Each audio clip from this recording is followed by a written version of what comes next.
ओम शांति दीदी। आध्यात्मिक ओम शांति दीदी। आज का विषय ओम शांति दीदी। का कंटिन्यूस पार्ट 2 है, डे 13। इसका विषय है तीनों शरीर और 7 चक्र को क्लीन कैसे करें। यह बहुत अच्छा विषय, इस टॉपिक लेकर हमारे विचारधानी दीदी जी उपस्थित हैं। हम सभी आपका बहुत बहुत वेलकम करते हैं दीदी, और आपसे रिक्वेस्ट करते हैं कि प्लीज़ इस क्लास की शुरुआत करें। ओम शांति। ओम शांति। ओम शांति। ओम शांति ओम दीदी। शांति। ओम शांति ओम दीदी। शांति। ओम शांति दीदी। ओम शांति दीदी। आज वही टॉपिक का दूसरा पार्ट, वैसे तो कर्म की गुह्य गति 13वां क्लास है।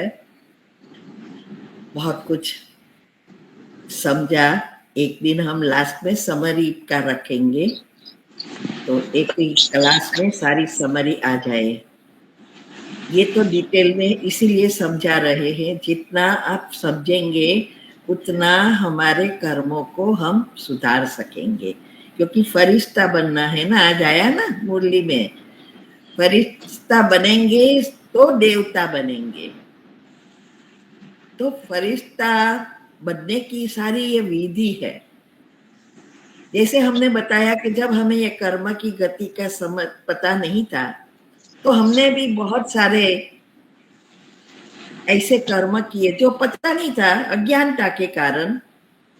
किसी के साथ बोलना, व्यवहार, ये सभी जगह पे, पेरेंट्स, भाई बहन, जब हमने ये सारी बातें समझी तो अब रियलाइज हुआ कि कहाँ कहाँ मैंने मिस्टेक की है और मुझे कहाँ कहाँ अपने आप को चेंज करना है। तो कई चीजें ऐसी है, हम अच्छी चीज होती है तो भी सोचते हैं हमारा ही आया है, लेकिन ये नहीं पता था कि आया तो भी हमारी अवस्था अनुसार नया भी बनता है। तो ये सारी बातें हमने बहुत अलग अलग रीति से समझाई। फिर हमने कहा बताया कि ये कर्म जो है ना, एक लेयर्स, वाइब्रेशन से लेयर्स बनते हैं, सीडी की तरह रिकॉर्ड होते हैं। हर पल हमारी रिकॉर्डिंग हो रही है, भाग्य बन रहा है। तो ये जो वाइब्रेशन से जो लेयर्स बनते हैं, परतें बनती है, वो समय पर बाहर बजती रहती है। तो इसमें खास करके हम दुनियावी चीजों में ज्यादा बिजी रहते हैं सोचने में, क्योंकि जन्म जन्मांतर से जो सॉफ्टवेयर बन गया है, वो सॉफ्टवेयर माना मान्यता है, और मान्यता के अनुसार ही सबकॉन्शियस माइंड काम करता है। तो ये सारा पुरुषार्थ जो भगवान आके बता रहा है, वो एक ही चीज का है, हमारे मन की मान्यताएं बदलना। और यो मान्यता अज्ञानता से ज्ञान की बनाना। तो इसके लिए अलग अलग रीति से हमें परमात्मा सिखा रहे हैं। हर एक की सीखने की विधि अलग अलग है। तो ये जो 3 एनर्जी ही मुख्य है, इलेक्ट्रॉन, प्रोटॉन और न्यूट्रॉन, और ये तीनों एक प्रकार की एनर्जी है। फिर इसमें से अलग अलग चीजें बनती है। जैसे साइंस वाले कहते हैं ना कि हर चीज जो प्रकट होती है, माना बनती है, आकार लेती है, वो जो दिखाई देती है उसको ही, ये स्थूल चीज को ही घिसते घिसते खत्म करते, बहुत कुछ वो उसकी प्रोसेस करते हैं, तब ये करंट बनता है। जो करंट जो है, जो प्रकाश देता है, और करंट दिखाई नहीं देता है। तो इसकी कई नेगेटिव चीजें मीन्स के स्थूल चीजें जो है उसको स्पिन करना पड़ता है अलग अलग सेशन से। ऐसे ही फरिश्ता बनना है तो हमारी भी जो स्थूल चीजों से जुड़ी हुई बुद्धि, उसको स्पिन करते करते करते जब हम बिंदी रूप में स्वरूप में आएंगे, स्मृति में आएंगे, तब हम फरिश्ता बन सकेंगे, करंट बन जाएगा। ये बहुत गुह्य सूक्ष्म बातें हैं। तो ऐसे हमें फरिश्ता बनने का ही ये पुरुषार्थ है, माना आत्म अभिमानी बनने का। तो ये 3 एनर्जी स्थूल में भी है और सूक्ष्म में भी है, और ये सभी से ही हमारे 3 शरीर बनते हैं, स्थूल, सूक्ष्म और कारण। तो ये जो सूक्ष्म शरीर में हमारे सारे कर्म, जो इथर तत्व से भी जुड़ी है चीजें, वो सब रिकॉर्ड है। और ये सभी तीनों शरीर को जोड़ने वाली चीज या तीनों एनर्जी से काम करने वाली जो चीज है वो है संकल्प। तो इसीलिए परमात्मा हमें यही सिखा रहे हैं कि इसी जन्म में सारी परतें को समाप्त कर दो, स्पिन करो,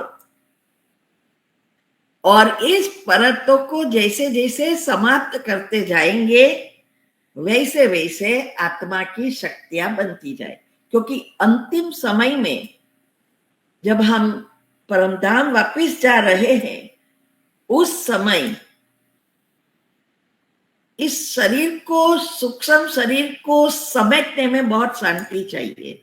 वो हम आगे लेंगे डिटेल में। तो ये जैसे जितनी जितनी हम गुणों एक्टिव करते जाएंगे, उतनी वो शांति, आत्मा शांत बनती जाएगी।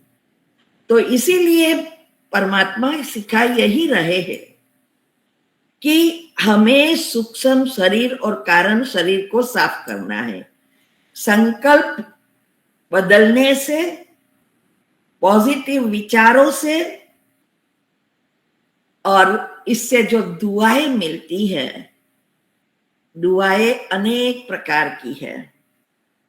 इस दुआओं से हमारा सूक्ष्म शरीर धीरे धीरे समाप्त होता है।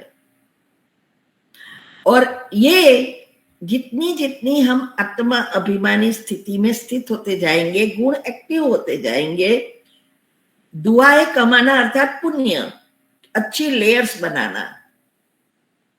इसीलिए मैंने कहा था कि पाप कर्म करना नहीं पड़ता है, ऑटोमेटिक होता रहता है।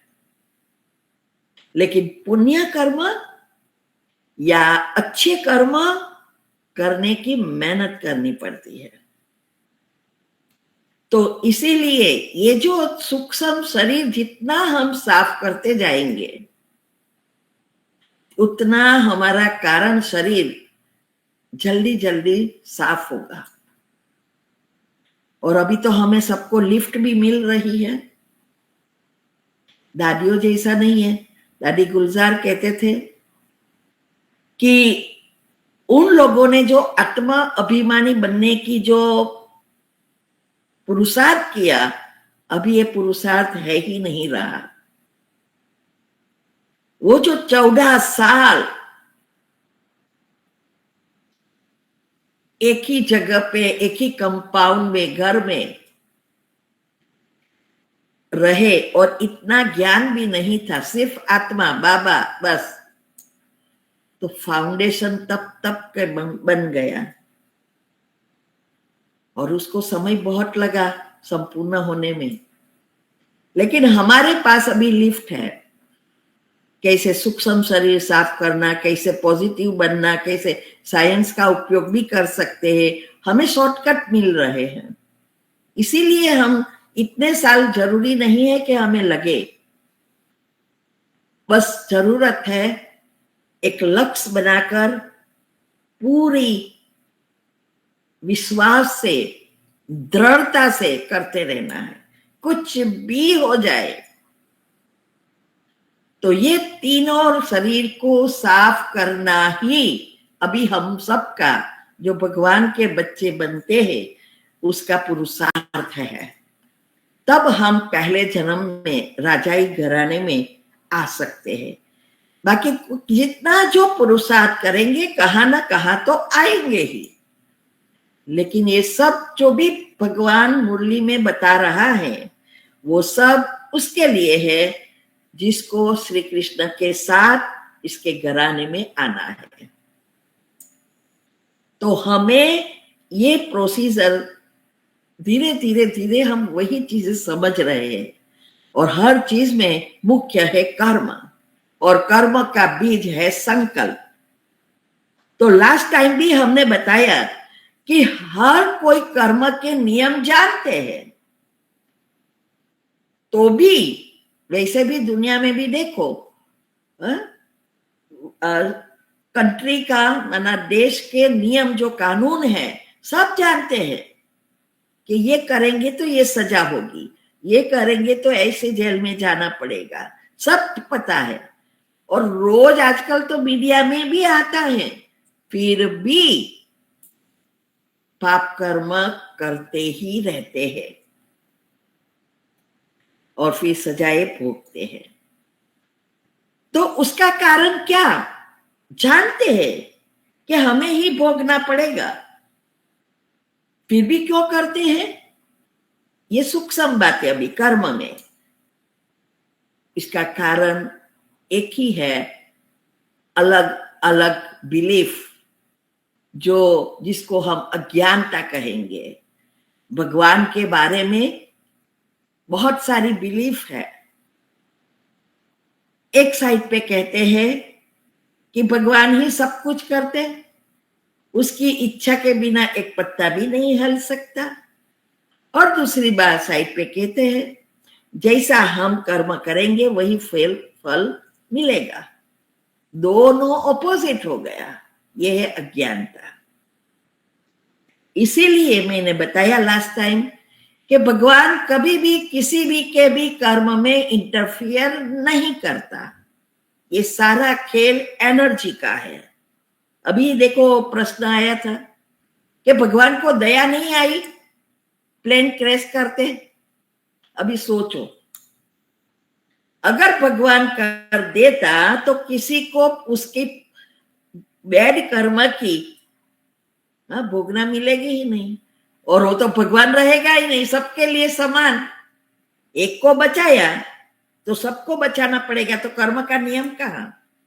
भगवान कभी भी कर्म के नियम में इंटरफियर नहीं करता, इतना 100 की पॉइंट जितना भी नहीं, किसी का भी, चाहे आप भगवान के बच्चे बने हैं चाहे नहीं बने हैं, चाहे पक्के भक्त है, कोई भी है, कभी भी किसी की फेवर नहीं करता। ये क्लियर हमें होना चाहिए। जो हमने किया है वो भोगना ही पड़ता है, लेकिन वो सिर्फ रास्ता बताता है कि कैसे हमारे इस भोगना से मुक्त होकर कर्म को बदल दे, एनर्जी को बदल दे, वो रास्ता बताता है। आज भी कहा ना, इसके लिए उसको आना पड़ता है। बाकी भक्ति का फल तो ऊपर से ही दे सकता था, लेकिन उसके लिए नीचे आना पड़ता है, हमारे गुणों को एक्टिव कराने की विधि, जिससे सारे धीरे धीरे धीरे सब कुछ बदल जाएगा।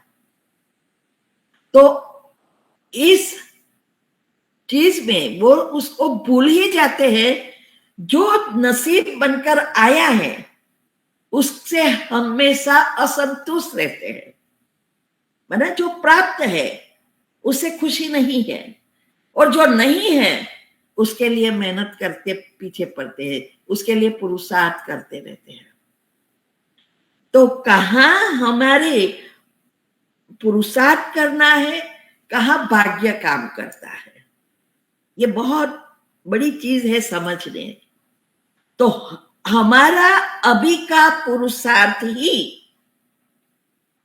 हमारे कर्म को चेंज कर रहा है, भाग्य बदल रहा है। चाहे वो अच्छा बनाओ चाहे या बुरा बनाओ, वर्तमान ही भविष्य बनेगा। तो ये पहले तो हमारा खुद का बदलता है, फिर हमारे परिवार का बदलता है, फिर देश का बदलता है और विश्व परिवर्तन होते हैं। इसलिए वो गीत है ना बाबा का, बदला नहीं लेना है, अभी बदल के दिखाना है। नहीं तो दुनिया में तो क्या है, मेरा इंसल्ट किया ना, अभी मैं भी उसको दिखाऊंगी, उसका बदला लेकर ही छोड़ूंगी। लेकिन यहां बदल के दिखाना है। हमेशा याद रखना है कि हमारे ही कर्मों से हम सुख दुख भोगते हैं। ना सामने वाला हमें दुख दे रहा है ना सुखी कर रहा है, वो तो कर्मों के अनुसार निमित्त बनकर आया है। तो ये इसमें कोई किसी की गलती होती ही नहीं है। इसीलिए कहावत है ना कि हम अपना भाग्य खुद ही बनाते हैं। तो ये खुद रचयिता है अपना भाग्य का। तो यहां हम स्टॉप हुए थे। अभी कौन होमवर्क करके आया, कौन बड़ा? हाँ दीदी, भाग्य नहीं, ये बुद्धि बड़ी है सबसे। कैसे? क्योंकि हमारी जब दिव्य बुद्धि बनती है तो फिर वो कर्म जो है वो बुद्धि को फॉलो करती है, और स्थूल बुद्धि हुआ तो फिर वो नहीं करेगी फॉलो। और ये तो सबसे बड़ा बुद्धि है। ये आपके वीडियोस आपने जो कर्म के रखे हैं उसी में मैंने सुना है। बराबर। तो और किसी का? मेरा भी दीदी हाँ दीदी, बुद्धि सबसे बड़ी है, बुद्धि से ही हम श्रेष्ठ कर्म करते हैं, बुद्धि से निर्णय लेते हैं दीदी हम, सही और गलत। बुद्धि से श्रेष्ठ कर्म करते हैं और अपना भाग्य चुनते हैं हम। बराबर। और बुद्धि से ही हम हाँ दीदी, बुद्धि बड़ा है, बुद्धि बड़ा है, क्योंकि बुद्धि जब हमारी शुद्ध पवित्र होती है तो उससे हम अच्छे कर्म करते हैं, और अच्छे कर्म से फिर हमारा अच्छा भाग्य बनता है। बराबर। हाँ दीदी, मेरा भी ऐसा ही है। अपने पाप कर्म को, नेगेटिव कर्म को समाप्त करते हैं दिव्य बुद्धि जब बनती है। पर दीदी बुद्धि का महत्व तो है ही, पर ये तीनों एक दूसरे के पूरक भी है ना दीदी, एक दूसरे के साथ जुड़े हुए भी हैं। अगर मतलब कि दिव्य बुद्धि या सबकी बुद्धि तो अच्छी नहीं है, या बुद्धि का यूज सारे नहीं कर सकते, जिनको मतलब कि जो मतलब कहने का मतलब कि अच्छी बुद्धि भी तो भाग्य से ही मिली हुई है ना। तो अगर मतलब कि अगर सभी बाबा को पहचान लेते हैं, अगर मतलब अच्छी बुद्धि होती, लौकिक में भी देखते हैं तो कई युक्त चलते हैं बुद्धि का इस्तेमाल करते हुए। तो मतलब तीनों दीदी एक दूसरे के साथ जुड़े हुए हैं, एक दूसरे के पूरक कहे ना तो है, पर महत्व ज्यादा बुद्धि का है। दीदी, ओम शांति दीदी। हाँ बोलिए। बुद्धि अगर दिव्य और पवित्र होगी तो फिर हम अच्छे कर्म कर पाएंगे, और अच्छे कर्म कर पाएंगे तो ही भाग्य बना पाएंगे। बराबर इसलिए है। बुद्धि श्रेष्ठ है। ओम शांति दीदी। ओम शांति। हाँ, जैसे बाबा कहते हैं बुद्धि शुद्ध बर्तन, जो सोने का बर्तन, अगर सोने का बर्तन बुद्धि है तो ही उसमें ज्ञान ठहरेगा। ये मैंने कहानी भी वो वीडियोस जिसने सुनी उसमें एग्जाम्पल के रूप में कहानी आती देखी। वो कौन सी है, किसी को याद है? क्योंकि कहा ना वीडियो सुना हमने रखी है। लकड़हारे वाली है दीदी, बुद्धि और वो वाली। बराबर है ना, कर्म बुद्धि, और जो आते हैं उनके पास एक एक करके लकड़हारे के पास बराबर भाग्य, कर्म, भाग्य और बुद्धि तीनों बार बार एक एक बार आते हैं, एक एक हफ्ता, वही वाली। ओम शांति दीदी। यस दीदी जिसके पास बुद्धि होगा वही अपने धन को इस्तेमाल करके उसको बढ़ा सकता है, लेकिन बुद्धि नहीं होगा तो वो धन को और ही खराब कर सकता है। अभी ये वो कहानी ऐसी है कि एक बार ये तीनों भाग्य, कर्म और बुद्धि की आर्ग्यूमेंट चल रही थी। कर्म कहता कर्म में कराऊं तो ही कोई बड़ा हो सकता है, बाकी कर्म ना करे तो कुछ नहीं कर सकता। भाग्य कहता है नहीं, भाग्य मैं बनाता हूं, भाग्य से सब होता है। और बुद्धि कैसी है, मेरे से। तो उतने में एक राजा पसार होता है। तो राजा को पूछा कि अभी आप ही न्याय कर दो कि हमारे 3 में से कौन बड़ा। तो राजा कहता है कि उसका आपको प्रमाण देना पड़ेगा तो मुझे पता चले कि कौन बड़ा है। तो वो लोग ने कहा हाँ ओके। तो अभी एक वीक दिया सबको। तो पहले कर्म को कहा पहला चांस है। तो उतने में एक लक्कड़ काटने वाला जो होता है ना, वो पास हुआ और कर्म ने उसमें प्रवेश किया। तो कर्म करने की जो शक्ति आ गई, उससे वो सारा दिन लक्कड़ झाड़ को काटता ही रहा। दूसरे दिन भी नहीं थका, बहुत सारे लकड़े हो गए लेकिन थकान नहीं लगा। अभी फिर वो जब वहां से चला जाता तो लकड़ी चोरी भी हो जाती और लेकिन इनकम कुछ नहीं हुई, सारा वीक चला गया। तो फिर दूसरे का भी नंबर लगा, भाग्य ने उसमें प्रवेश किया तो उसकी लॉटरी लगा दी। लॉटरी लगाई तो वो व्यक्ति, लॉटरी पैसा आ गया तो मेहनत छोड़ दिया और आलस्य अलबेलापन में आ गया, सब उड़ा दिया। और तीसरे वीक बुद्धि ने प्रवेश किया। तो बुद्धि ने क्या किया, वो जो लकड़ी वाले को है उसको बुद्धि दी कि तू ऐसे लकड़े कटते ही रहेगा तो इनकम कहां से होगी। तो उसमें प्रवेश करके उसमें बुद्धि दी। बुद्धि आई तो उसने क्या किया, उसने वही लकड़े का एक गाड़ा बनाया। वो होता है ना गाड़ा, क्या कहते हैं, लारी जैसा। और उसमें लकड़ियां रखी और लकड़ियां बेचने गया। उसको बहुत अच्छी इनकम हुई। फिर धीरे धीरे धीरे करके उसने बिजनेस जैसा बढ़ाया और वो कहां से कहां पहुंच गया। तब पता चला कि अगर बुद्धि है तो कर्म और भाग्य दोनों साथ देगा। राजा ने ये निर्णय लिया, बुद्धि सबसे बड़ी है, तो बुद्धि अगर होगी तो कर्म भी साथ देगा और भाग्य भी साथ देगा।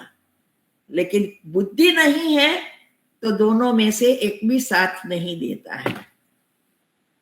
इसीलिए कहावत है, बुद्धि का बाराना और मेहनत का चाराना। जो एजुकेटेड है, स्किल्ड है, उन लोगों का पैसा, सैलरी लाखों में होती है। और जो रोज कमाता है, मेहनत करता है, सारी गुनिया वगैरह उठाता है, क्लीनिंग करता है, बहुत मेहनत करता है, वो रोज का रोज ही खाता है। तो ऐसा, तो यहां भी अगर हमें अपने भाग्य को बदलना है तो हमें अपनी बुद्धि को शार्प बनाना है, माना बुद्धि दिव्य बनाना है। इससे हमारी सारी बिलीफ बदलती जाएगी ना कभी आलस्य में रहेंगे, ना कभी नसीब पर छोड़ देंगे, लेकिन ऑटोमेटिक वर्तमान सुधर जाएगा तो भविष्य और दूसरा जन्म भी सुधर जाएगा। नेक्स्ट, तो ऐसे अभी परमात्मा हमें यही सिखा रहा है कि कैसे हमारी बुद्धि ऐसी धारदार बना दे जिससे वो जन्म जन्मांतर के कर्म के बीज बो दे। तो ऐसे आजकल देखते हैं, ये आपने दूसरा रखा,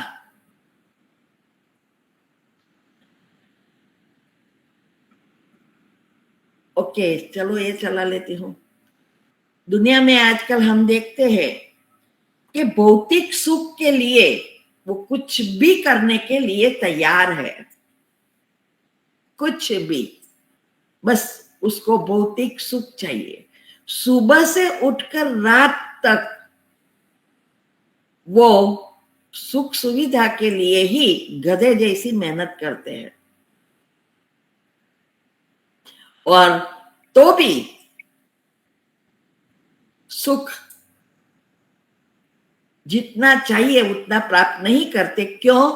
क्योंकि जो चीज प्राप्त होती है उससे भी वो संतुष्ट नहीं रहता है। दिन प्रतिदिन बढ़ता जाता है, लेकिन और दूसरों को देखता है तो उससे उसके पास तो बहुत सारी चीजें हैं।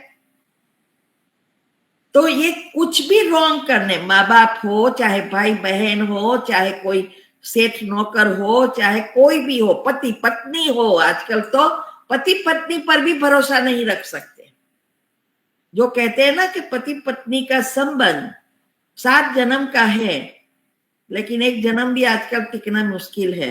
एक जन्म तो क्या, थोड़े साल भी नहीं टिक सकते, उसके पर भी भरोसा नहीं रख सकते। ये भौतिक सुख के लिए कर रहे हैं। उस समय ये भूल जाता है कि ये फल मुझे ही भोगना पड़ेगा।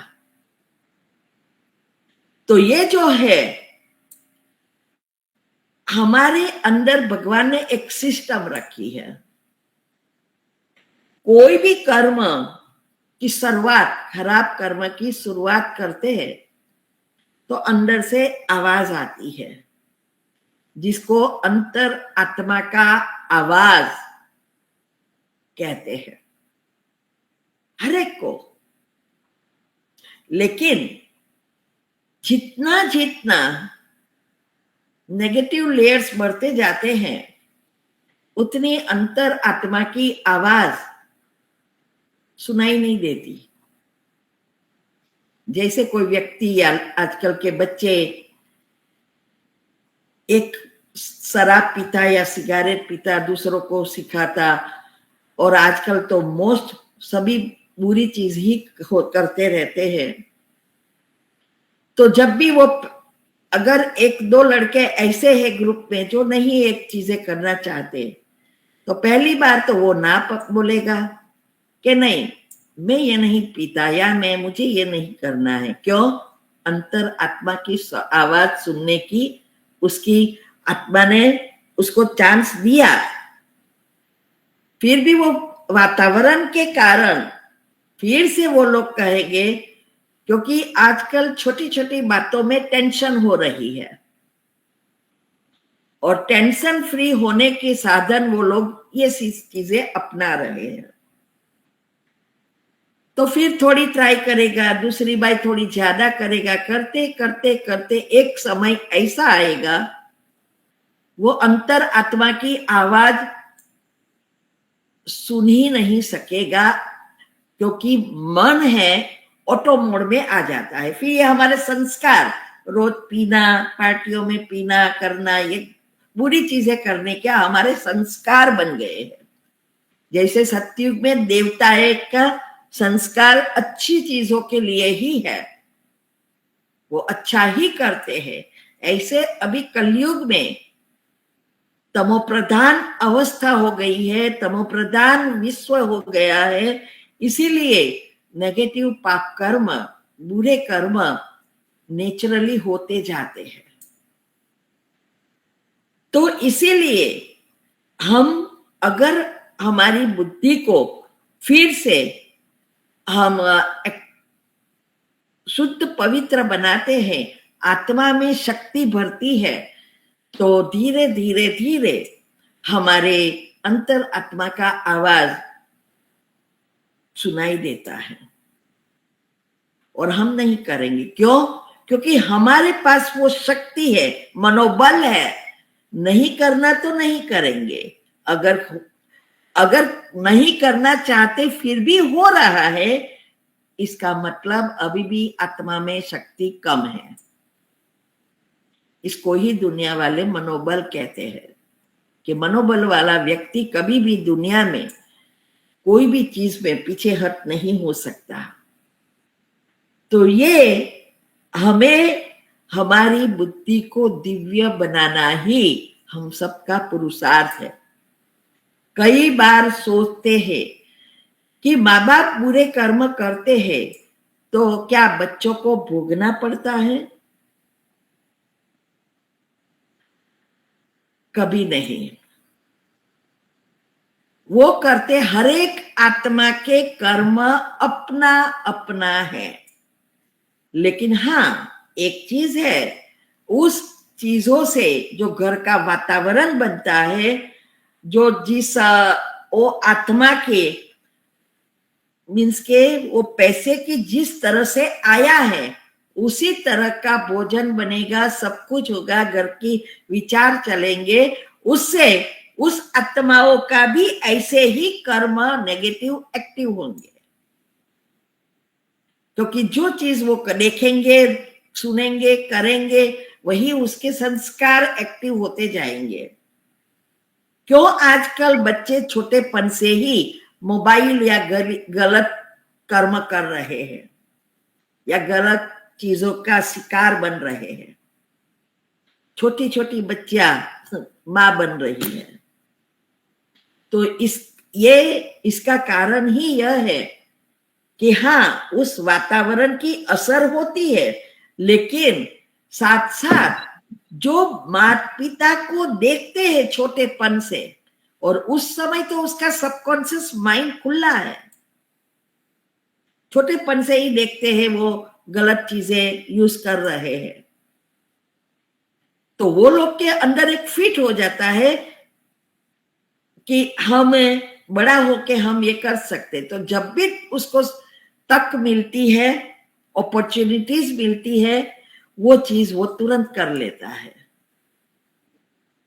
कई बार माता पिता खुद कहते हैं कि हाँ, अभी तू नहीं कर सकता या पी सकता, बड़ा होके करना, तो ये फिट हो जाता है। कई बार मैंने देखा है, क्योंकि बच्चों को नहीं पता ये शराब है या क्या है, और कहता है मुझे भी पीना है, तो कहेगा नहीं अभी, अब तू नहीं पी सकता, तो क्योंकि तू छोटा है। तो वो पूछता है क्या बड़ा होके पीना है, तो बोलेगा हाँ, क्योंकि वो लोग को पीना है। यही हो रहा है।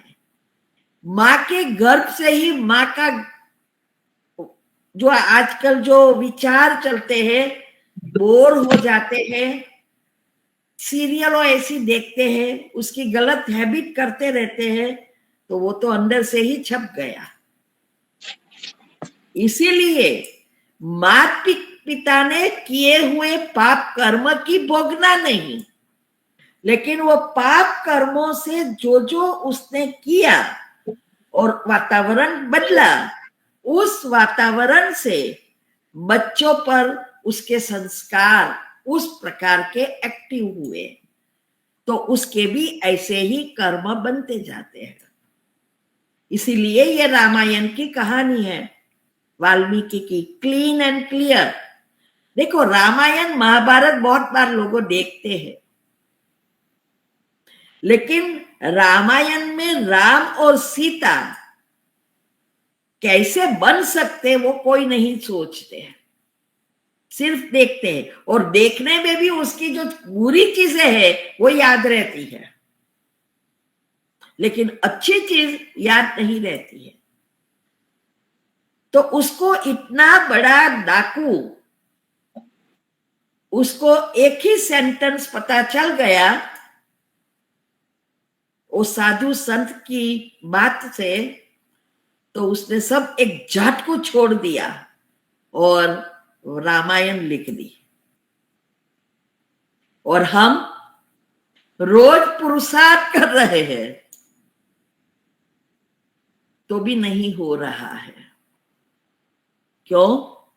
क्योंकि समझ, टचिंग बहुत जल्दी नहीं होती है दुनिया के वातावरण अनुसार।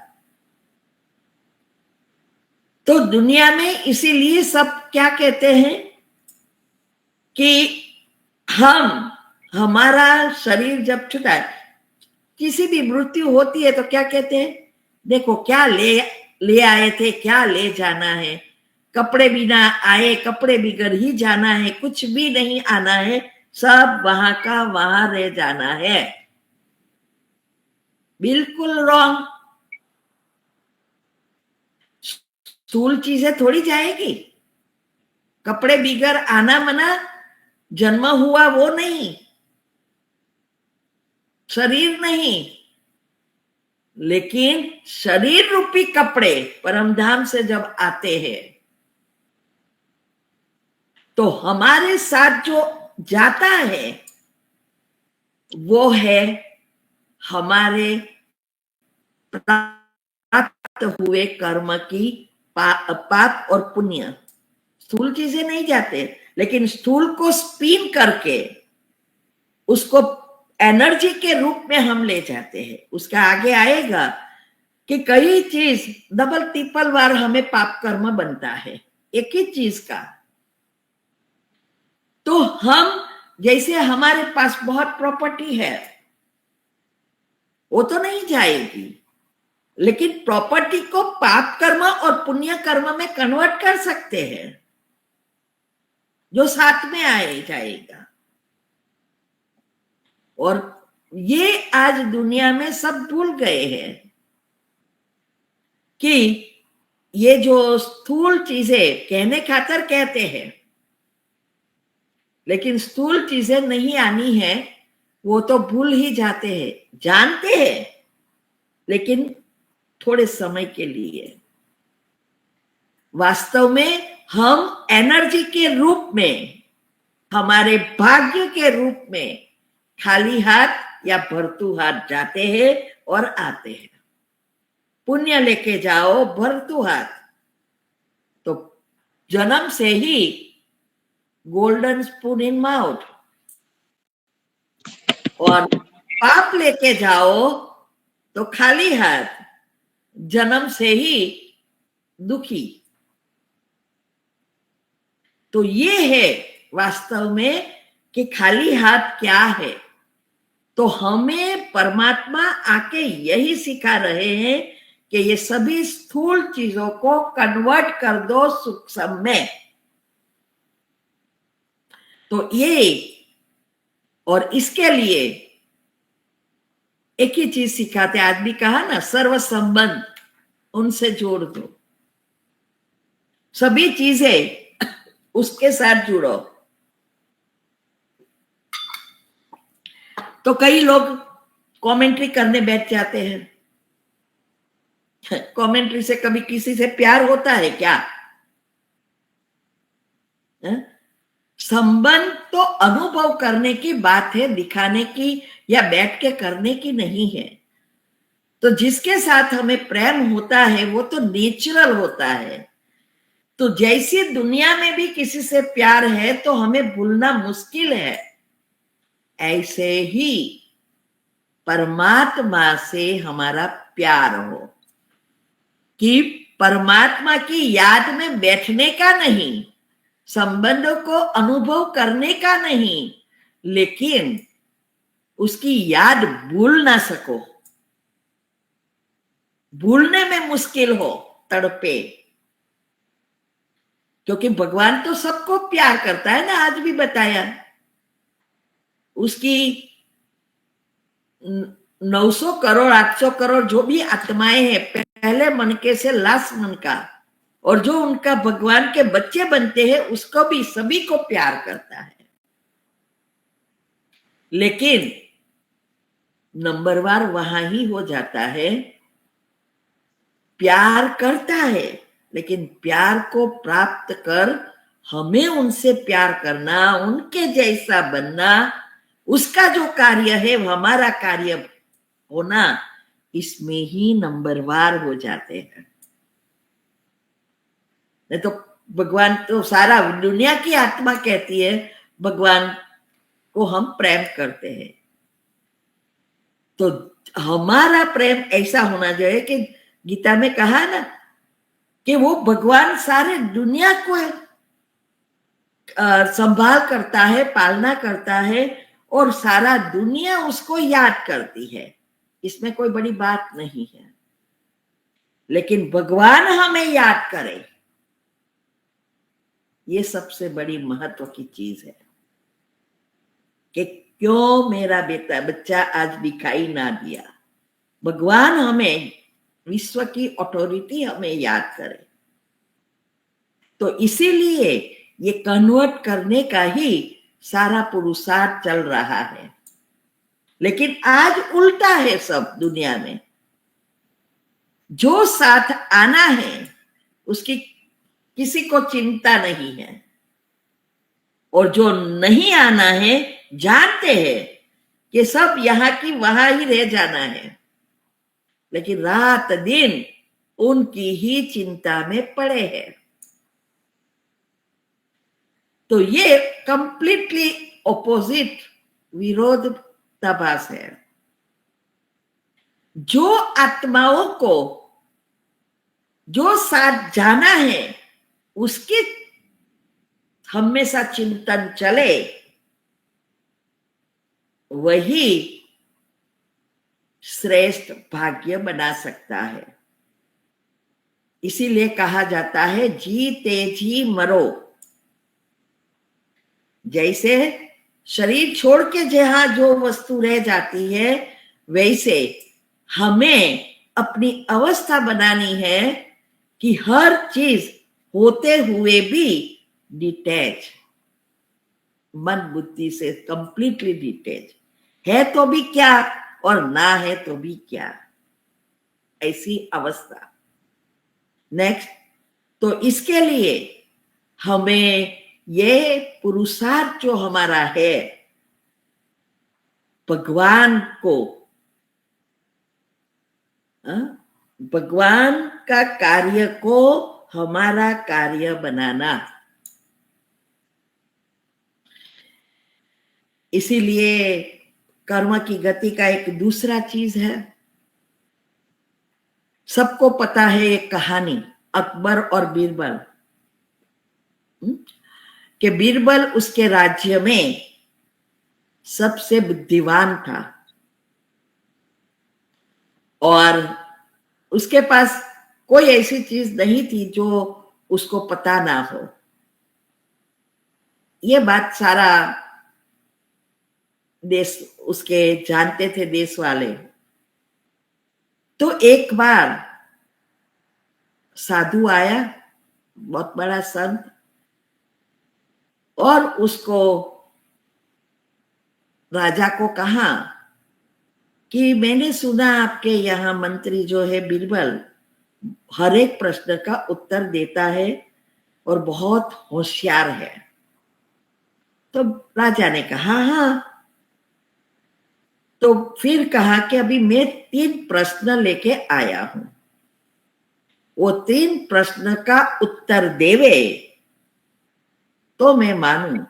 वास्तव में वह प्रश्न नहीं था लेकिन उत्तर जैसा था।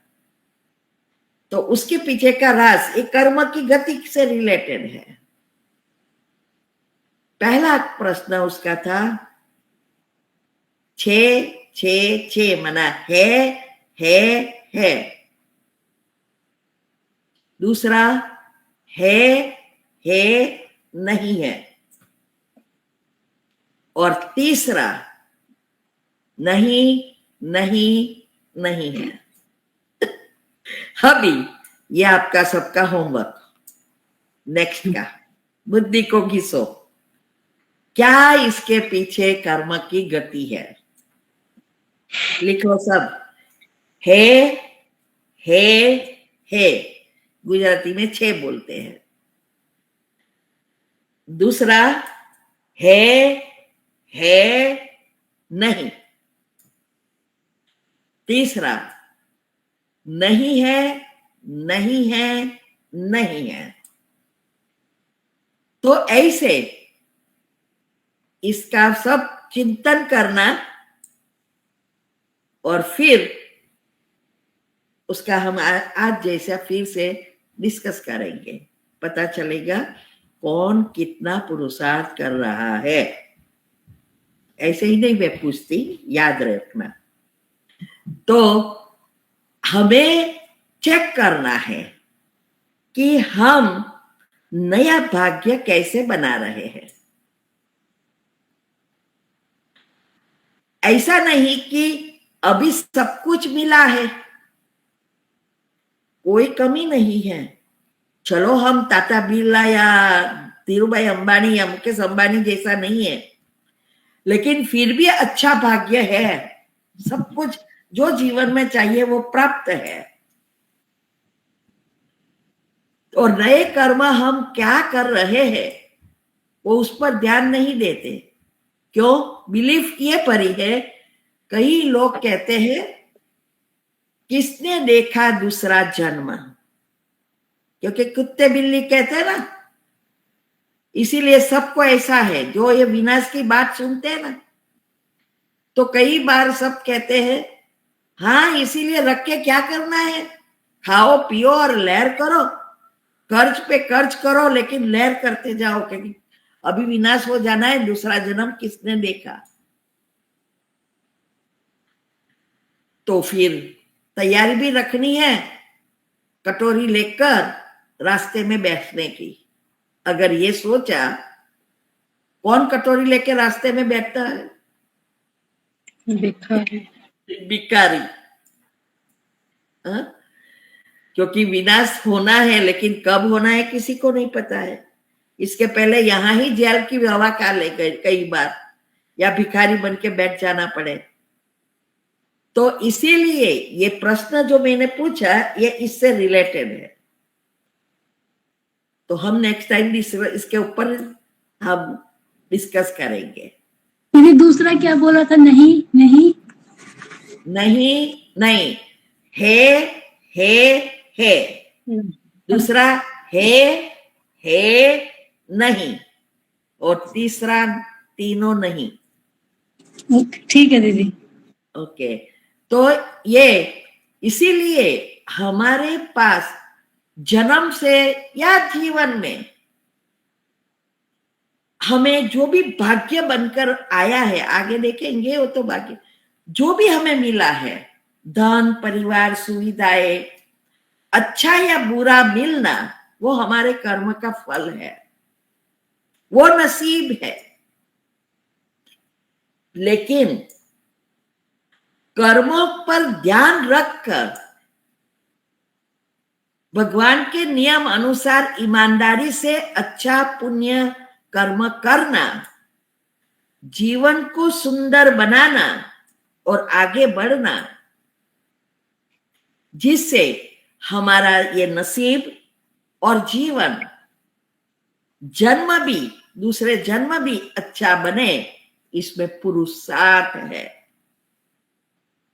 ये नहीं है कितना मिला, क्या नहीं मिला, इससे कोई लेना देना नहीं है। तो ये कैसे हमें ये समझना है कि हाँ भाग्य है, और भाग्य से हमें उस अनुसार प्रारब्ध रूप में सुख दुख सब कुछ मिला है। तो ये भाग्य कहाँ काम आता है और पुरुषार्थ कहाँ काम आता है, कहाँ लगा करना है, ये बात को समझना बहुत आवश्यक है।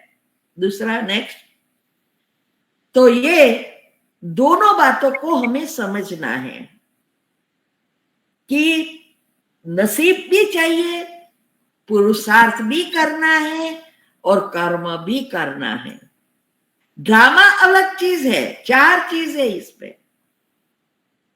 ड्रामा अलग है, कर्म अलग है, भाग्य अलग है, और ये पुरुषार्थ।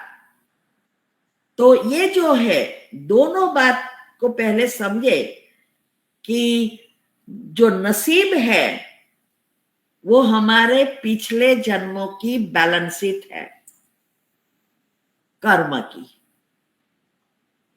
और पुरुषार्थ है वो है आगे बढ़ने के लिए या अच्छा भाग्य बनाने के लिए पुरुषार्थ करना है। अगर अच्छा हमें नसीब मिला है तो भी हमें पुरुषार्थ करना है, और बुरा मिला है तो भी हमें पुरुषार्थ करना है, अच्छा या बुरा नया भाग्य बनाने। तो ये इसीलिए ये नसीब, मैंने आगे भी कहा, जो नसीब में होता है उसको कैसे एंजॉय करें और साथ साथ अच्छा पुण्य बने, ये बहुत बड़ा पुरुषार्थ है। नेक्स्ट, ये हम नेक्स्ट टाइम वो प्रश्न के उत्तर के साथ करेंगे। तो अभी सवाल ये उठता है कि भाग्य कौन लिखता है? क्या हमारे नसीब में होता है, होगा, माना भाग्य में होगा वही होता है, या क्या हम बदल सकते हैं? अगर पिछला कर्म है तो दूसरा जन्म कैसे होता है? बहुत सारे प्रश्न एक ही चीज से निकलते हैं। जो दुनिया में बिलीफ है वो अलग है, वो तो ऐसा सोचते हैं जो नसीब में है वही होना है, क्योंकि आजकल जन्माक्षर की फैशन निकल गई है ना, और जन्माक्षर से अपने ही खुद के फिर से भाग्य को लकीर लगाकर और ही बुरा बना रहे हैं। तो अगर नसीब में होगा या पुरुषार्थ क्यों करना, तो फिर कभी कभी ये समझकर आलस्य अलबेलापन आ जाता है। ये सबकी बिलीफ है आज, और ही भाग्य बिगाड़ रहे हैं। तो हमें ये समझना है मेहनत क्यों जरूरी है, क्योंकि जो अंदर भरा है वो है अज्ञानता के पुरुषार्थ करने की जरूरत ही नहीं है, नसीब में होगा, मेहनत क्यों करे। लेकिन पुरुषार्थ बिना तो ये भोजन भी खा नहीं सकते। कोई थाली बनाकर दे, खिलाए, लेकिन चबाना तो हमें पड़ेगा ना, और चबा कर भी अच्छा पाचन करने की प्रोसेस हमें करनी पड़ेगी। तो ऐसे ही हमारे पुरुषार्थ में, चलो हमें कोई मदद भी करे, भाग्य अनुसार आए भी सही, लेकिन उस पुरुषार्थ से नया भाग्य अच्छा बनाना वो तो हमारा ही काम है, सामने वाले का नहीं। तो ये पुरुषार्थ पर, ये तो एक जैसा देखो ना तो ऐसा है, मुर्गी पहले या अंडा पहले। तो सवाल ये होता है, मुर्गी होती है तो अंडा निकलता है, और अंडा होता है तो मुर्गी बनती है। लेकिन अंडा भी तब निकलता है जब हमारे पास मुर्गी है, माना चिकन है। अगर है ही नहीं तो फिर कहां से अंडा आएगा? ऐसे ही पुरुषार्थ होगा तो भाग्य बनेगा, और भाग्य बनेगा तो हम पुरुषार्थ कर सकेंगे। दोनों चीजें हैं, एक दूसरे के पूरक है। इसीलिए हमें अब ऐसा बातों को समझना है। नेक्स्ट हम समझेंगे इसके आगे जो भी है कि कैसे हमारी बैलेंस शीट बनती है, और उस बैलेंस शीट को कर्म की जो भी बैलेंस शीट, तीनों एनर्जी का बैलेंस होता है, खास करके तो पाप और पुण्य का, नेगेटिव और पॉजिटिव एनर्जी का। तो ये बैलेंस शीट जब बनती है तो उस बैलेंस शीट को अच्छा बनाना या बुरा बनाना फिर से नया पुरुषार्थ ही है।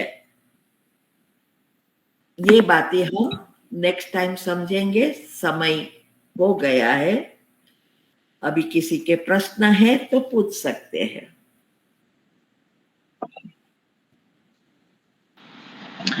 हम शांति दीदी। दीदी मेरा क्वेश्चन है कि जैसे ये कर्मों की गति के लिए संकल्प सारी पॉजिटिव चाहिए, शुद्ध चाहिए, डजंट मैटर कि क्या हो रहा है। सो मैं उसके ऊपर काम कर रही हूँ। तो जैसे मैंने ये नोटिस किया कि जो बहुत कड़ा पेपर होता है, जैसे कोई आया है, उसमें मुझे थोड़ा सा कई बारी दिन में जैसे संकल्प फिर नेगेटिव शुरू हो जाता है, जो हो रहा है वो शुरू हो जाता है, जबकि जो मैं चाहती हूँ वो फिर दोबारा उनकी ऐसे हो जाता है।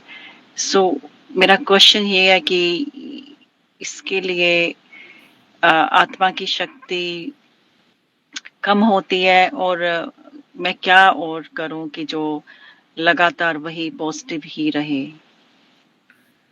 ये उसकी जो डिटेल में विधि बहुत बार समझाई है साइंटिफिक रीति से। इसमें भी हम एक सिर्फ विधि का हम फॉलो करेंगे कि पहले जो सुबह में उठ के 21 बार वो सेंटेंस दोहराओ, फिर ऐसे विचार आए तो 3 बार कैंसल करो। हाँ जी, करती हूँ। आपको जो सिचुएशन चाहिए वो करेंगे, फिर जो दिनचर्या मनचर्या सेट होगी इससे ही। और वो सेट होने में मैंने कहा ना, सूक्ष्म शरीर वो ही एक शॉर्टकट है, दूसरा कोई नहीं। हमने भी यही देखा। जब हमें ये सारी बातें समझ में आई, जैसे जैसे सूक्ष्म साफ होता गया, वैसे वैसे कर्म आते भी तुरंत हमें कर्म की गति और नया कर्म क्या सोचना याद आ जाता और फुल स्टॉप लगता।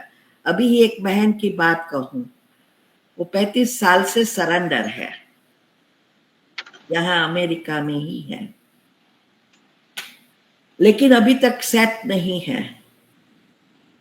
35 साल से यहाँ नहीं है, शायद थोड़े साल से। और उसने ये सब इंडिया गए तो मेरे बारे में सुना होगा, तो उसने फोन किया और उसने 1-2 बार फोन किया, मैंने अटेंड किया, चलो रिस्पेक्टेड बहन है।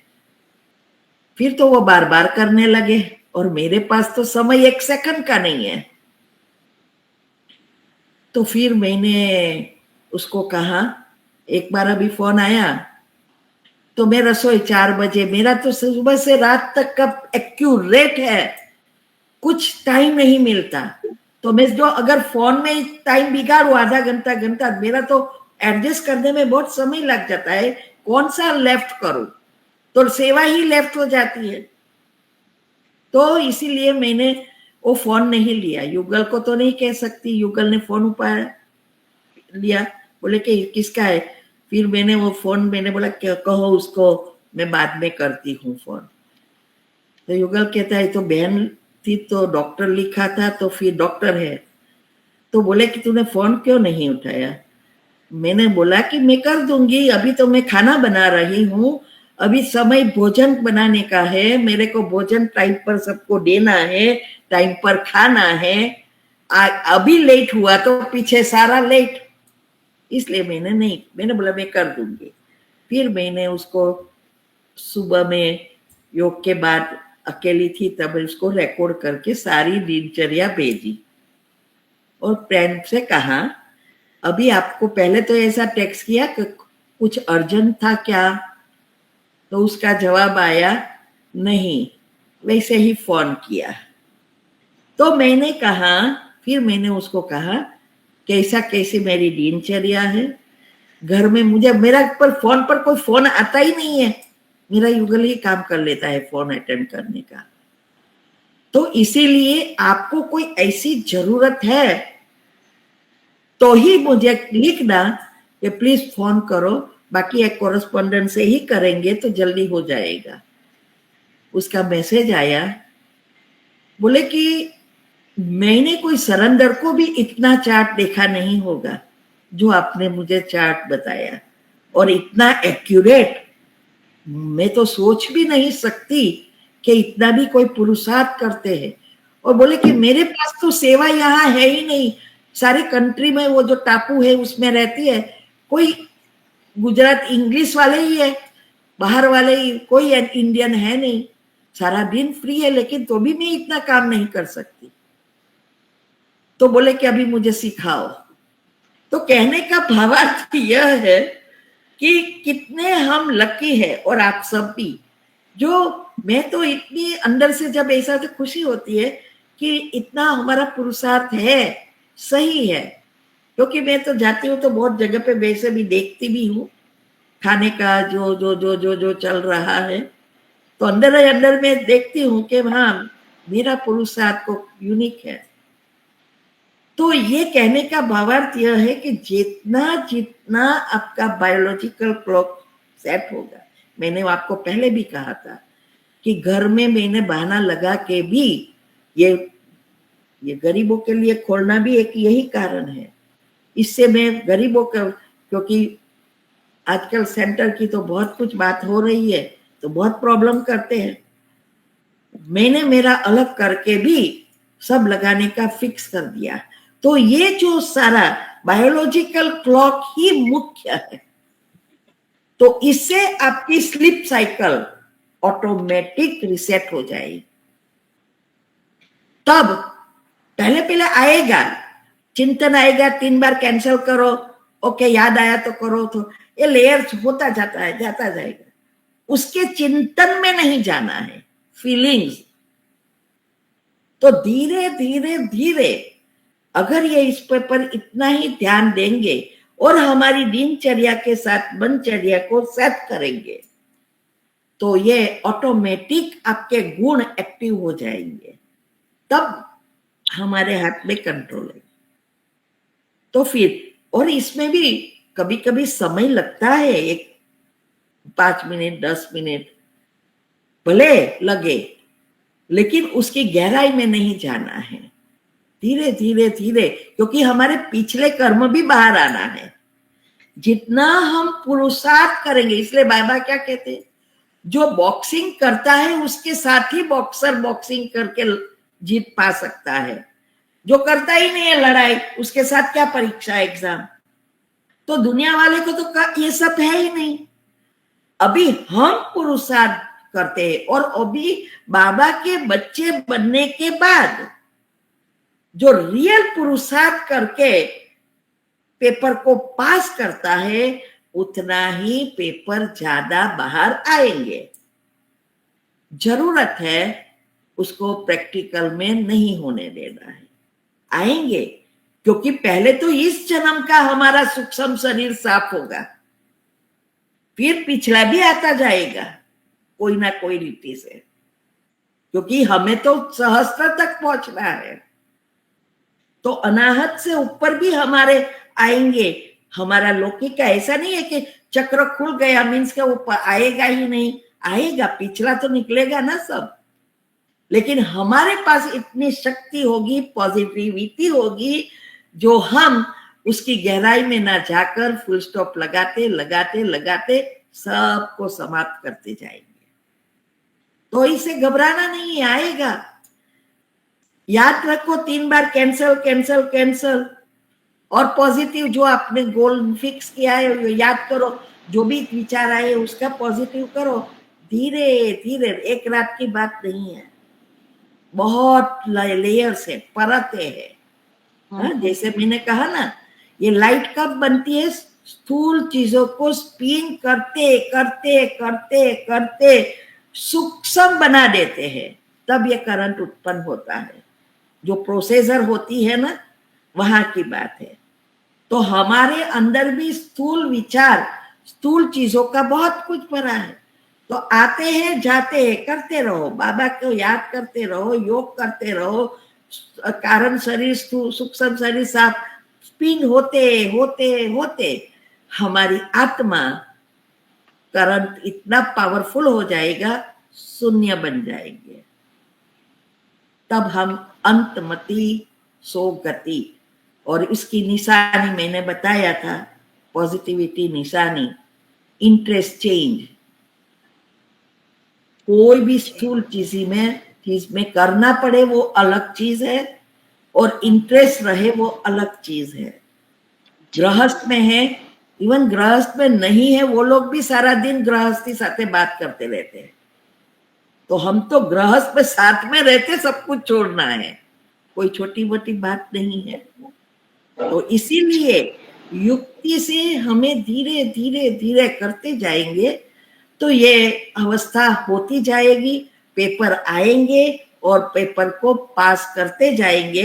माया हमें थप्पड़ मारती रहेगी, हमारा मुंह ऐसे हो जाता है तो थप्पड़ मारे तो फिर बाबा के सामने आता है, नहीं तो फिर उल्टा हो जाता है तो दुनिया में घुस जाएंगे। तो माया क्या है? वो तो माया की बेटी है ना, रावण की माया। तो माया तो का काम ही है हमें थप्पड़ मार मार कर बाबा के सामने बुक लाना, फिर गुमा मुख फिर सामने लाएंगे। तो घबराना नहीं है, बस करते जाओ, ठीक है जी दीदी, thank you so much. Next.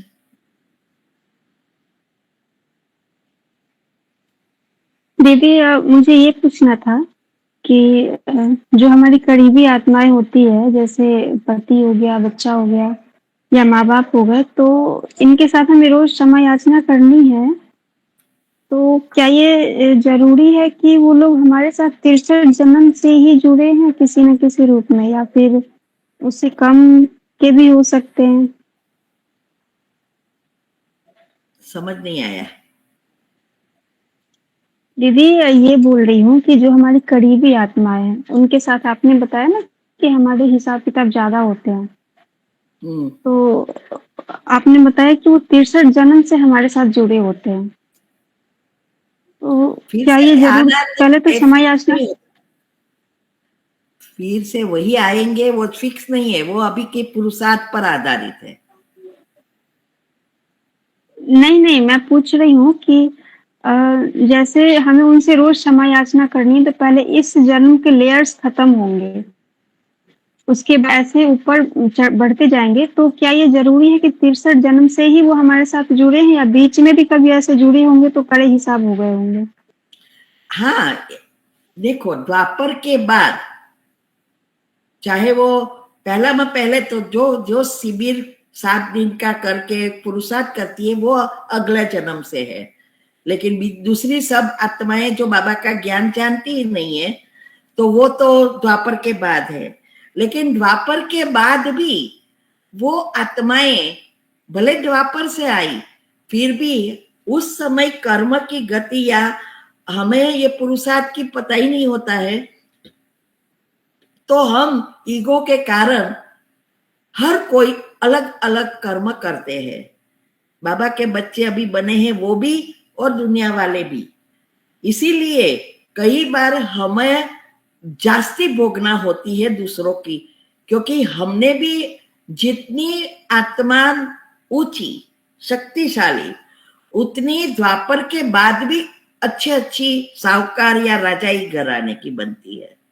तो उस समय देह अभिमान के कारण बहुतों का संस्कार जल्दी जल्दी बदलते जाते हैं, ईगो आ जाता है, तो ऐसे कर्म होते हैं। और अभी कभी कभी अच्छे ही रहते हैं तो बुरे कर्म कम है, तो थोड़ी ओछी कम भोगना होती है। तो ये आत्माएं जो द्वापर से भले कभी भी आई है, लेकिन हमारे साथ दूसरा मैंने ये भी कहा ना कि जरूरी नहीं है कि वही आत्मा के साथ आपके कर्म है, लेकिन उस प्रकार के आपके कर्म है वो जुड़ते जाएंगे आपकी सोच अनुसार। जैसे आपका प्रॉब्लम पति के साथ है, तो वो ऐसी एनर्जी के आपके कर्म है। तो वो एनर्जी जो आपने अगर समय याचना की, लेकिन हमारे विचार अभी तक नहीं बदले हैं, तो उसके उस प्रकार की ही एनर्जी ईथर तत्व में से आती रहेगी, नेगेटिव। भले वही पति नहीं है, लेकिन पतियों के साथ जो भी व्यवहार किया है, बुरा सोचेंगे तो बुरा व्यवहार बाहर आएगा। भले वो पति नहीं था, आत्मा है ना। तो ये आत्माओं के साथ जो भी हमने व्यवहार किया है, उस प्रकार की एनर्जी आती जाएगी कर्म के रूप में। भले वो पिछले जन्मों में आपके पति नहीं थे, लेकिन अभी पति के रूप में है, तो वो कर्म जो भी उसने आपने दूसरे लोगों के साथ किया, उस प्रकार की एनर्जी जो आपने खींची विचारों से, वो एनर्जी की एक्टिंग सामने से आएगी। तो प्रारब्ध यही है। अभी क्या हम सोचते हैं या करते हैं, वही हमारा फ्यूचर बनेगा। तो पिछला जो है वो तैयार हो रहा है, होके बाहर आ रहा है। तो हम अभी क्षमा याचना करते हैं, पुरुषार्थ करते हैं, सामने रिएक्ट नहीं होना, जो भी है वो सब करते हैं, फिर भी उसके साथ आता रहता है। वो पिछली ऐसी ऐसी एनर्जी है जो हमारे लेयर्स कैसे बचती जाती है और बाहर निकलती जाती है। आत्मा तो वही है, हर एक जन्म में वही आत्मा थोड़ी होगी पति के रूप में, लेकिन अलग अलग रूप में भी हो सकती है ना। तो मुख्य ये कर्म की गति के टॉपिक से समझने की बात यही है, बीज बोने की। तो इसके लिए मन ही एक ऐसी चीज है, उसको वश करना मासी का घर नहीं है। तो ये मन भले आप कितना भी पुरुषार्थ करें, तो भी कभी ना कभी तो कोई ना कोई संकल्प, या आप दूसरे संकल्प, जैसे हम प्रश्न के उत्तर दे रहे हैं सोच में, ओके, हमने प्रश्न के उत्तर दे दिया, उसके प्रॉब्लम से कुछ भी है, लेकिन हमने वो सोचा ना, तो उस प्रकार की एनर्जी बाहर मेरे पति के द्वारा आएगी। You get me? मैंने सोचा, फुल स्टॉप लगा दिया, मुझे कोई विचार नहीं, वो उसका जवाब दे दिया, लेकिन वो कर्म के लिए मैंने पढ़ा, सोचा, तो उस प्रकार की एनर्जी कोई ना कोई रीति से मेरे साथ बाहर आती रहेगी और मुझे उसको समाप्त करने का पुरुषार्थ करना पड़ेगा। फुल स्टॉप लगाने का, उस आत्मा की सामने रिएक्ट ना करने का, ये पुरुषार्थ। और ऐसे ही हमारे पिछले कर्म बाहर आते रहेंगे, जो हमने जाने अनजाने एनर्जी भेजी है। भले कोई भी व्यक्ति है, आत्मा कोई भी है, लेकिन एनर्जी तो हमारी भेजी हुई ही वापस आएगी। ये बहुत सूक्ष्म बात है। उसके ऊपर ये मैंने बहुत सिंपल भाषा में ये बातें समझने में मुझे तो बहुत साल लगे थे। मैंने आपको सिंपल भाषा में उदाहरण देके दिया कि ये जो दुनिया वाले मानते हैं, वो ऐसा मानते हैं कि किसके साथ मेरा हिसाब किताब है। अगर मैं रॉन्ग करूं तो भी ये उसका कर्म था, इसीलिए मैंने रॉन्ग किया। लेकिन ये बात कोई नहीं समझते कि ये आपकी एनर्जी है और आप ऐसा ही व्यवहार करते हैं, दूसरी नेगेटिव एनर्जी भेज के, और ही पाप कर्म बना रहे हैं, भाग्य बिगाड़ रहे हैं। तो यही है, क्षमा याचना करना है, करना ये बराबर है। क्षमा याचना करने से हमारे संकल्पों में परिवर्तन आएगा, हमारी उसके बारे में नेगेटिव चिंतन नहीं चलेगा। और वो एक रात की नहीं, अभी तक मैं भी दे रही हूं रोज। दीदी फिर ये तो बहुत ही गहरी बात हो गई ना, कि जैसे आपकी अवस्था इतनी अच्छी है फिर भी जो आप प्रश्नों के सिर्फ उत्तर देते हैं, फुल स्टॉप लगा देते हैं, उसी में भी चांसेस है कि आ सकते हैं। क्योंकि सबकॉन्शियस को थोड़ा पता है। जैसे मैंने उदाहरण दिया था कि मैं सेवा के लिए, समय बचाने के लिए, ड्राइविंग बाहर जाने बंद करने के लिए बहाना निकाला कि मुझे वॉमिट होती है और एक्टिंग किया। अभी सबकॉन्शियस को नहीं पता है कि मैंने तो सिर्फ ये बहाना लगाया है, सिर्फ एक्टिंग की है दूसरों को भला करने के लिए, लेकिन उसने तो मेरी प्रिंटिंग हो गई और आज मुझे आदत ये कार सिकनेस हो गई। पुरुषार्थ करने के लिए, दूसरों की रिसर्च करने, कल्याण के लिए मैंने टॉपिक, ऐसे ही मैं प्रश्न के उत्तर देती हूं, इससे मुझे फायदा भी होता है, मंथन चलता है, इसीलिए मैं जल्दी जल्दी आगे भी बढ़ी। लेकिन उसके साथ नेगेटिव पढ़ा तो अंदर तो गया ना, प्रिंट तो हुई ना। उस प्रिंट के साथ कौन सी प्रिंट बाहर आनी है मुझे भी नहीं पता,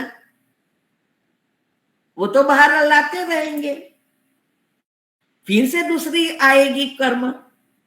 बहुत गहरी है होगा, ऐसे कर्म आ जाता है, क्या करें। तो ऐसी बात है, इसीलिए इस कर्म की टॉपिक वैसे तो 5 मिनट की भी बात नहीं है, समझ ली। शॉर्ट में मैं करूं ना तो यह आधा घंटा भी नहीं लगता, लेकिन ये तो हम कितने समय से जानते ही है, इनडायरेक्ट में कराती ही रहती हूँ, लेकिन ये डिटेल में करेंगे तो आपकी बुद्धि का, जैसे अभी प्रश्न उठ रहे हैं, तो वो अपनी बुद्धि के ताला खोलता जाता है जितना आप सूक्ष्म में जाएंगे। ठीक है दीदी, तो हम लोग जो हमारे साथ हो या ना हो, लेकिन अगर पड़ोसी के साथ भी हुआ या न्यूज भी सुने और फीलिंग आ गई तो बहुत गहरे हो जाते होंगे। एकदम इसीलिए हमें पता चल रहा है कि अब हमें प्रॉब्लम आ रही है, पुरुषार्थ में आगे क्यों नहीं बढ़ रहे हैं।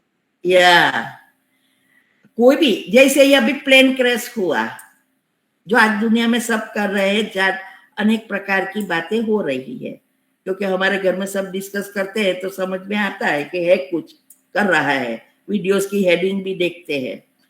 तो ये हुआ, अभी आपने क्या चिंतन किया, वो लोग का भी तो एनर्जी आपने भेजी नेगेटिव, तो उसके साथ तो भेजी, उसके भी कर्म को, नेगेटिव कर्म को बाहर लाए, लेकिन साथ साथ आपके अंदर भी वो नेगेटिव ना दुख भी दिया भी और लिया भी, ये है।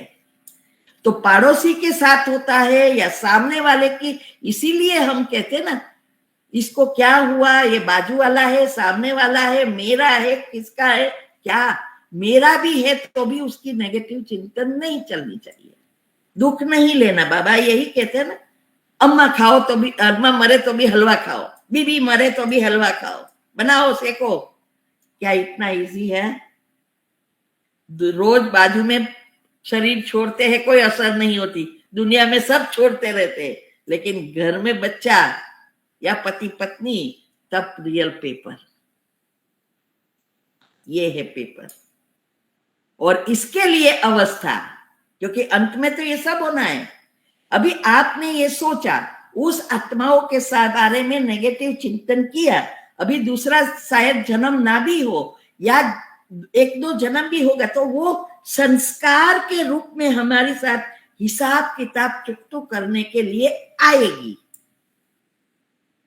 इसीलिए फुल स्टॉप लगाने की जरूरत है, वो आएगी, भले दूसरा जन्म नहीं है, तो आपको अंतमति सो गति करने ही नहीं देगी, वो घुसेगी अंदर। हिसाब चुकतो करो, चाहे वो संकल्प में एनर्जी भेजी, चाहे स्थूल में भेजी, स्थूल में तो घट हो गई, तो कभी इसीलिए फीलिंग में नहीं लाना है, चाहे हमारे घर के भी व्यक्ति क्यों ना हो। वो जाने, उसका कर्म जाने, वो आत्मा है, नहीं तो ये हिसाब किताब जितना जुड़ा होगा उतने कपड़े टाइट है तो छोड़ने में बहुत मेहनत करनी पड़ती है, और अगर कपड़े लूज है ऑटोमेटिक छूट जाएगा। ये अवस्था बनानी है, प्रकृति ही हमें छोड़ दे, हमें छोड़ने की जरूरत ना पड़े, ये अवस्था है। और इसके लिए ये सारी मेहनत है। ठीक है, बहुत गहरा है। ठीक है दीदी, ओम शांति। ओम शांति। और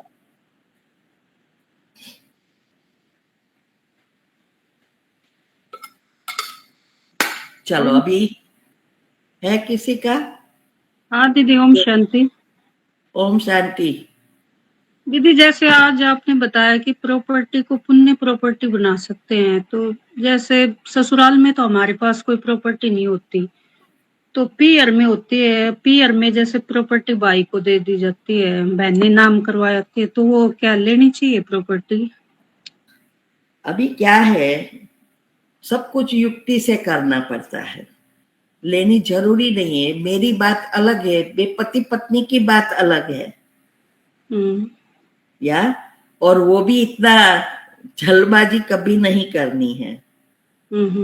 ये युक्तियां रचनी पड़ती है बहुत सारी, और युक्तियां भी जैसी जैसी अवस्था बनेगी ऑटोमेटिक युक्तियां निकलेगी, वाइब्रेशंस, और वाइब्रेशन से हर चीज योग के प्रयोग से करनी होती है, और सामने वाले को माइंड को चेंज करना पड़ता है, और उसके लिए बहुत कुछ होता है, बहुत सहन करने की भी ताकत रहनी है कि नेगेटिव चिंतन ना चले और सहन भी कर ले। ऐसी तो जैसे पहला स्टेप जब तक पूरा ना होवे, जब तक हम पॉजिटिव ना बने, फाउंडेशन पक्का नहीं है, तब तक किसी चीज में जल्दबाजी नहीं करनी है। तो वो उसका कर्म, देखो हमें मिला नहीं है तो नहीं मिला है। माँ बाप का तो वैसे भी कई बार देते, हमारे घर में भी नहीं दिया वो लोग ने, तो हमें क्या है, जिसने लिया उस पर बोझ है, हमें क्या, हमारा नहीं होगा हिसाब किताब। और कई जगह पे मैंने देखा पहले से ही लड़की का निकाल देते हैं, भाई देवे या ना देवे। और कई ऐसे भी हैं जो अंत तक जिंदा होते हैं फिर भी लड़की को नहीं देंगे, और सब लड़के का ही देगा, ऊपर से लड़की का लेकर लड़के को देंगे, ऐसे भी है। तो दुनिया में बहुत प्रकार के कर्म होते हैं, हर एक की अलग अलग चीज है, लेकिन हम पुरुषार्थ करते हैं तो जो विधि अनुसार करते जाएंगे तभी होगा। तो पहले विधि बायोलॉजिकल क्लॉक को रिसेट करने की, पॉजिटिव बनाए, वाइब्रेशंस हमारे हाथ में कंट्रोल आ जाए, हमारी इंद्रियों का योग लगे, योग से वाइब्रेशंस देवे और जो चाहिए वो करे। ये सारी प्रोसीजर पहले आप ये करेंगे, अभी तो पुरुषार्थ तो है नहीं, तो पुरुषार्थ ही बंद हो जाएगा। इसीलिए कोई भी चीज में जल्दबाजी नहीं करनी है। हाँ, अनलेस हमारे हाथ में है तो बात अलग है, लेकिन हमारे हाथ में नहीं है तो फिर जैसे नाम तो है, अगर उतरवानी पड़े तो नाम तो अभी है फिर तो क्या है कि इनडायरेक्ट आप कर सकते हैं, डायरेक्ट कभी नहीं कर सकते। कोई नहीं देगा, कोई नहीं देगा। आज तो बहनों के पास भी ले लेने की बात करते हैं, तो ये देने वाले ही नहीं। हाँ, आप उसको ऐसी वीडियो भेज सकते हैं कर्म की गति के, ये छोटे छोटे प्रश्न आते हैं कई बार, तो उसमें भी मैं समझाती हूँ कि कैसे माता पिता की ऋण चुकता करना है, कैसे उसकी बद्दुआ लगती है, कैसे वो आत्मा भटके तो क्या होता है, ऐसी मैं वीडियो रखती हूँ। ऐसी वीडियो सुनाकर कर सकते हैं, वो भी उसको बुद्धि में आएगा तो, नहीं तो छोड़ देना है, छोड़ देना है। ठीक है, ओम शांति। और कोई है? या ओम शांति दीदी। ओम शांति, बोलिए। हाँ दीदी, मेरा क्वेश्चन ये है, जैसे आपने कहा कि जो नसीब है पिछले जन्मों की बैलेंस शीट है, मतलब फिक्स होता है हमारा आगे का। तो जैसे बुद्धि है, जैसे सब हम कहते हैं बुद्धि श्रेष्ठ है, तो मतलब फिर तो बुद्धि भी जो पिछले उसके फिक्स हुई ना नसीब से, मतलब जैसे कि कईयों की तो थोड़ा है, मतलब थोड़ा ही होता है, जैसे पैसा लगाओ या कुछ भी कराओ तो उसमें थोड़े से भी वो सुख सुविधाएं बुद्धि को यूज करके, जैसे लकड़हारे की कहानी थी, तो बहुत कुछ कर लेते हैं। और कईयों के पास बहुत कुछ होते हुए भी वो इवन दवाई तक भी नहीं ले सकते, मतलब होता है उनके पास सब कुछ है। तो फिर ये दीदी बुद्धि भी जो नसीब के अनुसार ही मिलेगी हमें, फिक्स है? या जैसे दीदी एक क्वेश्चन ये है कि जैसे सेंटर में कोई 50-55 साल से सरेंडर है और अब मतलब कि इस टाइम पर भी ये है कि सेंटर बनाना है, लाखों चाहिए या लाखों चोरी हो गए, मान लो हो भी गए थे, तो आत्मा इतनी रोई रोई रोई। तो ये देखो कि जैसे विनाश काले विपरीत बुद्धि तो कहते हैं कि विक्षिप्त बुद्धि हुई पड़ी है। तो दीदी इसमें नसीब और भाग्य का क्या रोल है, ये समझना है मेरे को। ये हम आगे जब बैलेंस शीट के बारे में समझेंगे ना तो आ जाएगा, जी उसमें बुद्धि का ये सब आ जाएगा, तब आप प्रश्न आपका सेंटर का पूछना। ये आगे आगे बहुत तो बुद्धि डिटेल का है। क्या? हाँ जी। हाँ बोलिए। हाँ दीदी, ये है कि जैसे हाँ बुद्धि का है, तो मतलब कि बुद्धि भी नसीब के अनुसार ही मिलती है हमें, फिक्स है। बुद्धि है लेकिन चेंज कर सकते हैं ना, बुद्धि दी है भगवान ने। नहीं, जैसे कई आत्माओं की होती ही नहीं है। हाँ जी। हाँ, वो बुद्धि नहीं है, जैसे वो तो समझाते सभी हैं। की है। नेगेटिव हाँ आज हाँ। चल रहा है जी तो सभी जी का ऐसा बुद्धि दी है, और हमें चांस हर जन्म मिलना और हाँ परिस्थिति जी आए, वो भी हमारे कर्म को बदलने का चांस है। जी और उसमें ही नंबर पढ़ते जाते हैं ना, और धीरे धीरे जी जी भाग्य भिखारी तक का हो जाता है। जी। हाँ, जैसे नसीब फिक्स है, जैसे कई चीजों के लिए चाहे हम कितना भी पॉजिटिव सोचे या योग करें, वो चीजें नहीं होती। जैसे आपने भी कहा कि कई चीजों के लिए 10-10 साल लगे योग के लिए, आपने योग का प्रयोग के लिए, तो जैसे उस टाइम उस चीज का टाइम नहीं आया था, तो इसीलिए 10 साल लगे, क्योंकि तब आया तभी वो हुई ना चीज। तो मतलब ये फिक्स होता है हमारे उसमें नसीब में। नहीं, ये जो चीज फिक्स, ड्रामा जी फिक्स है, नसीब फिक्स नहीं जी है। जी नसीब प्रिडिक्शन है, वो मैं हम नेक्स्ट टाइम में समझाऊंगी। ड्रामा फिक्स है। जी तो हम जब जी ये करते हैं योग के प्रयोग, जैसे हमें कल की ही बात करूं, लास्ट जी वीक एक, मैं कहती हूँ ना, एक जगह पे मैं 1 महीना सेवा के लिए गई थी, और वो गांव की बात करती हूँ। तो वहां जी ये 3-4 सेंटर से हमारा ऐसा हुआ कि जी जो चीज हम देख के बोलते हैं वही होता है। भले फिर जी जी साल ज्यादा कम होता है, क्योंकि हम अपने विचारों से पुण्य को खींचने का पुरुषार्थ करते हैं। तो ये पुण्य जी को खींचना ही ये है, और उसमें ही ज्यादा टाइम या कम टाइम लगता है, और पिछले कर्म कितने हैं उस अनुसार। तो वो गांव में जी जो सेंटर था वो रेंट पर था, और वो लोग जी कितना समय से 10-12 साल हो गया, तो जी इतने समय से वो लोग सेंटर बनाने के लिए, एक भाई ने कहा होगा, वो तो शरीर भी छोड़ दिया उसने, तो कि उस गांव में, मेरा गांव है तो सेंटर बनाने का खर्चा मैं दूंगा, लेकिन उसने तो शरीर भी छोड़ दिया, तब भी वो नहीं हुआ। अभी बीच में हम जब गए थे तब तो ये सब इतने वीडियो हम नहीं बनाते थे, तो उस समय उसने, मैंने बताया कि ऐसे ऐसे हम योग करें, तो रोज हम योग करते थे सब मिलके। फिर हमने कहा अभी जी मैं जा रही हूँ, लेकिन आप जो करना, बाजू में ही बहुत बड़ा प्लॉट है, और इतना जी बड़ा था जो सेंटर के लिए इनफ था, लेकिन वो ना बेचना चाहता है, बेचने के लिए तैयार ही नहीं होता था। फिर हमने सुना कि बड़ी बहनों ने दूसरी जगह 2-3 बार सेल, दूसरे सेंटर के जगह जो गांव से अलग दूर है, रास्ते पर है या गांव से थोड़ा दूर है, और सबको चाहिए था कि ये गांव में ही हो, जिससे सभी लोग जो भी जा रहे हैं वो उसकी पुरुषार्थ टूट ना जाए, क्योंकि ऑब्वियस है गांव के बाहर है तो जाना मुश्किल है।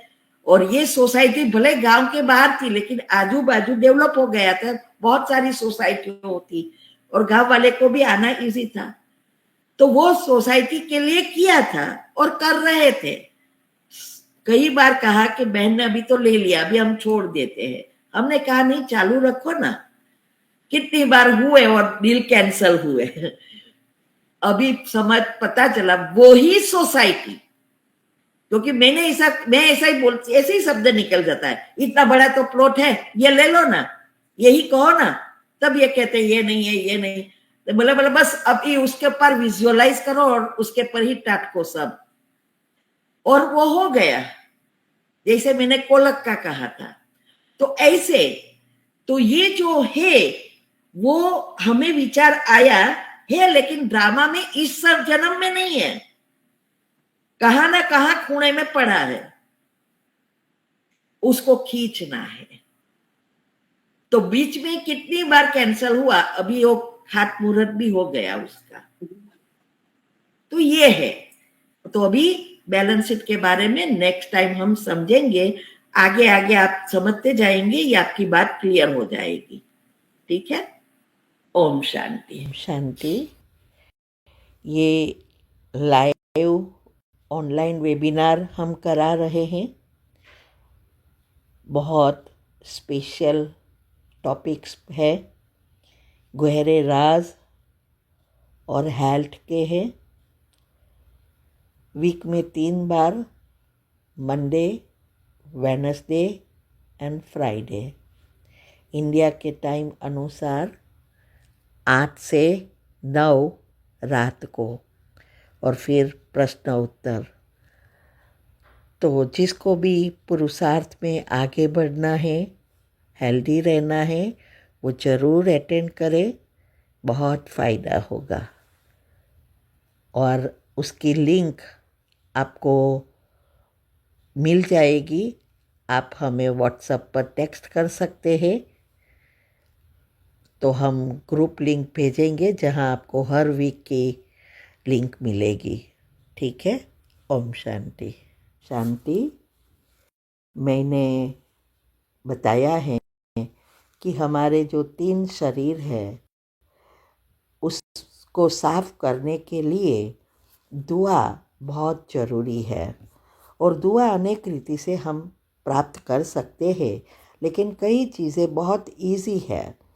जैसे आजकल लोग वीडियो तब देखते हैं जब कितने लाइक है, कितना शेयर किया है, कमेंट कितनी रखी है, कितने सब्सक्राइबर है, व्यूज़ कितने हैं, ये सब देखकर वीडियो देखते हैं।